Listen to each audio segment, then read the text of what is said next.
Good morning my dear students. आज हम लोग बाजार दर्शन का जो अंतिम परिच्छेद है इसको हम लोग पढ़ते हैं। इससे पहले हम लोगों ने बताया कि किस प्रकार लेखक हमें बताते हैं कि किस प्रकार पैसा जो है वह व्यक्ति की कमज़ोरी हो जाती है और किस प्रकार व्यक्ति स्पृहा की तरफ, लालसा की तरफ, तृष्णा की तरफ खिसता चला जाता है और यह व्यक्ति की कमज़ोरी को प्रदर्शित करता है। आइए हम इसके बाद का जो लेख है इसको हम अब पढ़ते हैं। एक बार चूरन वाले भगत जी बाजार चौक में दिख गए। कौन वाले चूरन भगत जी? जो वही जिनके सामने पैसा जो है घुटने टेक करके रोता है, बिलखता है, भीख मांगता है कि मुझे ले लो, मैं तुम्हारे साथ चलने को तैयार हूँ। लेकिन भगत जी कहते नहीं नहीं, मुझे नहीं चाहिए, मैं तुम्हें नहीं लूँगा। तो वही भगत जी की मुलाकात जो है, लेखक की मुलाकात भगत जी से हो गई। मुझे देखते ही उन्होंने जय जय राम किया। मैंने भी जय राम कहा। उनकी आंखें बंद नहीं थी और न उस समय वह बाजार को किसी भांति कोस रहे मालूम होते थे। लेखक ने बताया कि इससे पहले जब एग्जाम्पल देते हुए बताते हैं कि हम क्या करते हैं कि हम सोचते हैं कि चीज़ें ना दिखे इसलिए हम बाजार आंखें क्या बंद कर लेते हैं और या हम उल्टा सीधा बात कहने लगते हैं। तो लेखक बताते हैं कि ऐसा नहीं है। आंखें बंद करने मात्र से चित्र दिखना बंद नहीं हो जाते।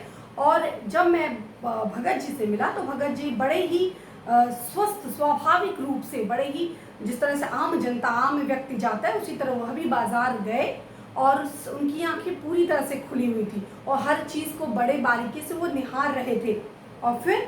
और राह में बहुत बालक मिले जो भगत जी द्वारा पहचाने जाने के इच्छुक थे। भगत जी ने सबको हंसकर पहचाना। उनमें किसी तरह का कोई ईर्ष्या का भाव नहीं, किसी का द्वेष नहीं, किसी प्रकार की घृणा की भावना नहीं। जो व्यक्ति उनसे मिलता गया जय जय राम होती गई, हालचाल होता गया। बच्चे भी बहुत से बच्चे थे जिसने भगत जी से चूरन खरीदा था या भगत जी ने फ्री में उनको चूरन दिया था। तो वे सभी बच्चे चाहते थे कि भगत जी उनको पहचाने। तो भगत जी ने सबको हंस करके पहचाना और आशीर्वाद दिया। भगत जी ने सबको ये हंसकर पहचाना, सबका अभिवादन लिया और सबको अभिवादन किया। इससे तनिक भी यह नहीं कहा जा सकेगा कि चौक बाजार में होकर उनकी आंखें किसी से भी कम खुली थी। वो भी उन समस्त चीज़ों को उतने ही अच्छे ढंग से देख रहे थे जितने कि अन्य लोग देख रहे थे। लेकिन भौचक्के हो रहने की लाचारी उनमें नहीं थी। लेकिन क्या है, जैसे आंखें किसी चीज़ को देख करके हमारी आंखें फटी की फटी रह जाती, अरे इतना ऑफ, इतना अच्छा, इतना सुंदर। तो इस तरह की भावना जो है भगत जी के अंदर नहीं थी। लेकिन भौचक्के हो रहने की लाचारी उनमें नहीं थी। व्यवहार में पशुपेश में उन्हें नहीं थे और खोए से खड़े नहीं रह जाते थे। भांति भांति का बढ़िया माल चौक जो भरा पड़ा था। वह सबके प्रति अप्रीति इस भगत के मन में नहीं थी। मतलब दुनिया के बाजार में गए, बाजार में बहुत सी चीज़, अनगिनत चीज़ें थी, लेकिन किसी के प्रति भगत जी के मन में किसी प्रकार का ना तो घृणा था, ना तो द्वेष था, ना तो किसी प्रकार का क्या कहते हैं बुरी भावना, कुत्सित मानसिकता, ऐसा कुछ नहीं था। खुले हुए नेत्रों से, खुले हुए मन से सभी चीज़ों को वह देख रहे थे, निहार रहे थे। और प्रति उनके मन में आशीर्वाद हो सकता है, विद्रोह नहीं, प्रसन्नता ही भीतर है, क्योंकि कोई रिक्त भीतर नहीं है।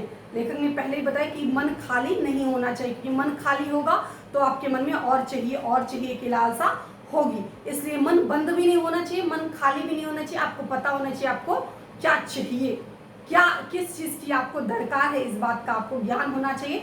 तब आप बाजार को वास्तविक रूप से सार्थकता प्रदान कर सकते हैं।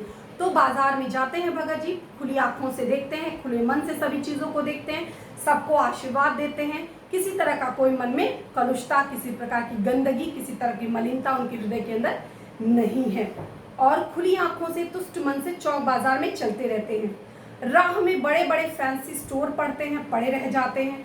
कहीं भगत नहीं रुकते हैं तो एक छोटी सी पंसारी की दुकान पर रुकते हैं। वहाँ दो चार अपने काम की चीज ली और चले जाते हैं। बाजार से हठपूर्वक विमुखता उनमें नहीं है, लेकिन अगर उन्हें जीरा और काला नमक चाहिए तो सारे चौक बाजार की सत्ता उनके लिए तभी तक उपयोगी है जब तक कि वहाँ जीरा और काला नमक मिलता है। जरूरत भर जीरा वहाँ से ले लिया और फिर सारा चौक उनके लिए आसानी से नहीं के बराबर हो जाता है। लेखक बताते हैं कि भगत जी जो है, भगत जी को तो लेखक ने एक उदाहरण बताया। ऐसे लोग जो जिनको पता है कि बाजार में उनकी बाजार को वो कब सार्थकता प्रदान करेंगे और बाजार की सत्ता कहाँ तक है, तो इसको उदाहरण प्रस्तुत करते हुए बताते हैं कि भगत जी के लिए बाजार की सत्ता तभी तक है जब तक उनको काला नमक और जीरा चाहिए और बाजार में वो काला नमक और जीरा है। अगर बाजार में काला नमक और जीरा नहीं है तो बाजार कितना भी अच्छा है, कितना भी भरा पड़ा है, बाजार की सत्ता उनके लिए नगण्य बराबर है, उसकी सत्ता का कोई भी वजूद नहीं हो सकता। जरूरत भर का वहां से ले लिया, फिर सारा चौक उनके लिए आसानी से नहीं के बराबर हो जाता है। वह जानते हैं कि उन्हें चाहिए वह जीरा नमक, बस इस निश्चित प्रतीत के बल पर शेष चांदनी चौक का निमंत्रण उन पर व्यर्थ होकर बिखरा रहता है। चौक की चांदनी दाई बाई भूखी फैली रह जाती है, क्योंकि भगत जी को जीरा चाहिए वह तो कोने वाले पंसारी की दुकान पर मिल जाता है और वहां से सहज भाव से ले लिया, और इसके आगे आसपास की अगर चांदनी बिछी रहती है तो बिछी रहे, बड़ी खुशी से बिछी रहे। भगत जी से बेचारी का कल्याण ही चाहते हैं। बताते हैं कि बाजार में जो भी भगत जी को उपयोगी वस्तुएं हैं, जो भी उनके लिए लाभकारी वस्तुएं, लाभकारी मतलब उनके चूरन से संबंधित जो भी जरूरी हैं, उन चीज़ों को वो क्रय करते हैं और उसके बाद सारी चीज़ें भरी पड़ी हैं। किसी तरह का कोसना नहीं, किसी प्रकार का दुख नहीं, किसी प्रकार का रोष नहीं कि देखो मैं नहीं खरीद पा रहा हूँ, मेरे पास पैसे नहीं, ऐसी कोई भाव नहीं। सभी चीज़ों को वो आशीर्वाद देते हुए आगे बढ़ते चले जाते हैं। पूरा बाजार जो है चांदनी से पिटा है। चांदनी मतलब कि पूरी अच्छे ढंग से सजाया बजाया हो, लेकिन फिर भी उनको वही चीज़ चाहिए जो उनके लिए आवश्यक है, अन्यथा और किसी चीज़ की उनको चाहत नहीं है। तो यदि आपको आपकी आवश्यकता का भान है, पता है आपको क्या चाहिए, तो आप बाजार को जाएंगे तो बाजार को सार्थकता प्रदान करेंगे और आपकी उपयोगिता, आपके लिए जो जरूरी चीज़ है वो चीज़ जब आपको मिलेंगी तो बाजार आपको सार्थकता प्रदान करेगा। यहाँ मुझे ज्ञात होता है कि बाजार को सार्थकता भी, यह पैराग्राफ, ये लास्ट वाला पैराग्राफ बहुत इंपॉर्टेंट है, बहुत ध्यान से आप पढ़ लीजिएगा। मुझे ज्ञात होता है कि बाजार को सार्थकता भी वही मनुष्य देता है जो जानता है वह क्या चाहता है। जैसे भगत जी को पता है काला नमक और जीरा चाहिए, वैसे आपको बाजार जाने से पहले पता होना चाहिए कि आपको क्या खरीदने बाजार जा रहे हैं, कितनी मात्रा में लेना है, क्या लेना है, पूरा पहले ही मेन्यू बना के एक लिस्ट बना करके जाएं तो आप बाजार को सार्थकता प्रदान करेंगे। और जो नहीं जानते वे क्या चाहते हैं, अपनी परचेजिंग पावर के गर्व में अपने पैसे के केवल एक विनाशक शक्ति, शैतानी शक्ति, व्यंग शक्ति की ही बाजार को देते हैं। कहते हैं जिसको पता ही नहीं होता हम क्या जा रहे हैं, चलो चलो बाजार देखने चले गए, तो देखने में जाते हैं तो क्या अपने जो पैसे की जो व्यंग शक्ति होती है उसी को खरीद करके ले आते हैं। कुछ अनावश्यक चीज़ें जो आपकी विलासिता को बढ़ाती हैं और कुछ चीज़ें दूसरे के अंदर ईर्ष्या द्वेष प्रस्तुत करती हैं और पैसे की जो व्यंग शक्ति है वह आपके ऊपर चल जाती है। तो इस प्रकार आपको बाजार जो है सार्थकता, आप ना बाजार आपको सार्थकता प्रदान करता है ना आप बाजार को सार्थकता प्रदान करते हैं। न तो बाजार से लाभ उठा ऐसा व्यक्ति जो परचेजिंग पावर, जिसको पता ही नहीं है क्या लेना है, वो केवल क्रय शक्ति के बदले जाता है और अनावश्यक चीज़ों, बेमतलब की चीज़ें लेकर के आता है। और क्या होता है, ऐसे से बाजार का बाजारूपन बढ़ता है। बाजारूपन का मतलब बाजार का बढ़ावा, ऐसी चीज़ों का बढ़ावा बढ़ता है जहाँ पे कपट होता है। तो बाजारूपन बढ़ाते, जिसका मतलब है कि कपट बढ़ाते। कपट मतलब कि धोखा देना। कैसे जो बेचक है वो कस्टमर को कैसे बेवकूफ़ बनाए और कस्टमर ये सोचता है कि कैसे हम बेचक को जो है मूर्ख या बेवकूफ़ बनाए। इसी ताक में दोनों के दोनों लगे रहते हैं। जो सद्भावना है, सद्वृत्ति है, इससे कोसों दूर की बात है। ना तो बाजार की सार्थकता मिलती है, उपयोगिता होती है, ना तो जो कस्टमर है उसको उपयोगिता किसी प्रकार की प्राप्ति होती है। और कपट की बढ़ती अर्थ का अर्थ है परस्पर सद्भाव की घटी। मतलब जितना ही कपट बढ़ता चला जाएगा, आपस में धोखा बढ़ता चला जाएगा, उतनी ही सद्भावना का व्यक्ति में क्या होगा, ह्रास होता चला जाएगा। इस सद्भावना के ह्रास पर आदमी आपस में भाई भाई और सूहृदय और पड़ोसी फिर रह नहीं जाता और आपस में कोरे गाहक और बेचक की तरह व्यवहार करते हैं, मानो दोनों एक दूसरे की ठगने की घात में हो। एक की हानि से दूसरे को अपना लाभ दिखता है, कैसे उनको धोखा दें, कैसे उनके साथ छल करें, कैसे उनको बुरा बनाएं और उसका लाभ हम उठा सकें। और यह बाजार का बल्कि इतिहास का सत्य माना जाता है कि ऐसे बाजार को बीज से लेकर लोगों में आवश्यकता का आदान प्रदान नहीं होता बल्कि शोषण होने लगता है, तब कपट सफल होता है और निष्कपट शिकार होते हैं।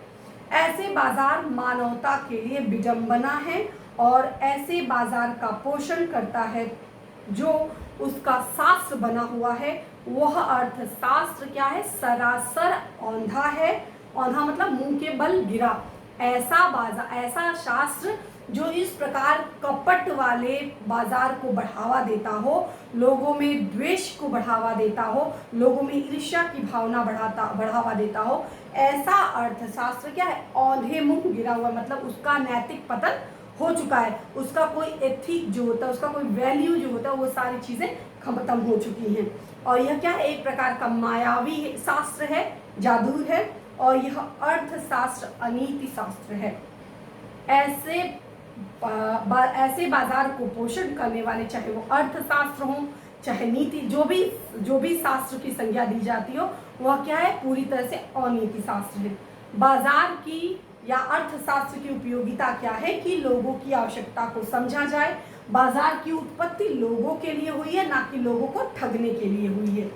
और लोग का भी दायित्व बनता है कि अपनी आवश्यकताओं के विषय में जाने समझे, अनावश्यक परचेजिंग पावर के चंगुल में ना फंसकर अनावश्यक क्रय करने के चक्कर में ना पड़े और बिना मतलब की चीज़ों को खरीदे ना, जिससे क्या होगा कि उनका जीवन कहीं ना कहीं, अगर वो अनावश्यक वस्तुओं को खरीदेंगे तो कहीं ना कहीं वह रुग्ण होंगे, बीमार होंगे और उनको जो है हर वक्त मानसिक दंश झेलना पड़ेगा। तरह तरह की समस्याओं, उलझनों में जिंदगी भर पूरा उनका निकल जाएगा। किस प्रकार भगत जी पूरा जीवन सद्भावना के साथ प्रेम पूर्वक बिना किसी रोग के स्वस्थ होकर के जीवन जीते हैं, तो उसका एक उदाहरण हमें अपने जीवन में अपनाने की आवश्यकता है कि हमें भी अपने जीवन में अपने उद्देश्यों को, अपने लक्ष्य को, अपने जो भी आपको खरीदना है, क्रय करना है, उसको आपको पता होना चाहिए, तभी आप बाजार को सार्थकता प्रदान करते हैं। मनुष्य के लिए बाजार का निर्माण हुआ, बाजार के लिए मनुष्य का निर्माण नहीं हुआ है, इस बात को ध्यान दीजिए। दूसरी बात, मन आपके अंदर है, आप मन के अंदर नहीं है, तो मन पर आप जबरदस्ती अंकुश नहीं करना है। यह लेखक ने बताया कि मन आपको मिला है तो यह एक बहुत ही उपयोगी है, बहुत ही उसका प्रयोजन है, उसका कोई ज़रूरत है, तब भगवान ने आपको मन दिया है। लेकिन इसका मतलब ये नहीं कि मन ही आपके ऊपर हावी हो जाए और जो मन कहता रहे, मन के घोड़े पर बैठ के, धन के घोड़े पर बैठ के आप उड़ते रहिए। इस प्रकार का काम आपको नहीं करना चाहिए। तो इस प्रकार हमें बाजार दर्शन नामक पाठ में हमें कई प्रकार के दृष्टिकोण लेखक के द्वारा दिखाए गए, कई प्रकार के उदाहरण भी लेखक ने हमें अपने मित्रों के माध्यम से बताए और भगत जी के माध्यम से। तो निस्संदेह आपका जो थोड़ा कॉन्सेप्ट है बाजार को लेकर के थोड़ा बदला होगा। जरूर आपको लगा होगा कि हम भी जब बाजार जाते हैं तो कहीं ना कहीं उस माया के जाल में, उस चंगुल में फंस करके अनावश्यक वस्तुओं का क्रय कर लेते हैं और बाद में हमको एहसास होता है कि अरे ये जो चीज़ें हम खरीद कर लाए, इसका हमारे जीवन में वास्तविक रूप से कोई उपयोग नहीं है और यह हमारी क्या है, हमारी एक तरह से हमारे विलासिता को बढ़ावा देता है और हमारे आराम में खलल डालता है। तो इस प्रकार और ऐसा बाजारूपन और ऐसा अर्थशास्त्र जो मानवता और सद्भावना को समाप्त करे, कपट को बढ़ावा दे, प्रतिस्पर्धा में द्वेष की भावना लाए, तो ऐसा अर्थशास्त्र जो है अनीतिक शास्त्र की लेखक ने संज्ञा दी है। तो इस प्रकार हमारा बाजार दर्शन एक बार पुनः हम लोगों ने इसका रिवीजन किया। अगर आपको नहीं समझ में आया हो कोई पैराग्राफ तो आप फ़ोन करके पूछ सकते हैं। इसके अलावा कोर्स कंप्लीट हो गया है तो आप सभी लोग जितना भी अभी तक पढ़ाया गया है उसको पूरा पुनः फर्स्ट लेसन से लेकर के जो अब जहाँ तक लास्ट है चार्ली चैपलिन से पहले वाले लेसन वहाँ तक आप पढ़िए, क्वेश्चन आंसर तैयार करिए, जो है काव्यगत सौंदर्य तैयार करिए। जो कुछ भी बताया गया आप नेट से क्वेश्चन आंसर, नेट से जो है सैंपल पेपर निकाल करके और उसके आधार पर अपना सिलेबस तैयार करिए। धन्यवाद।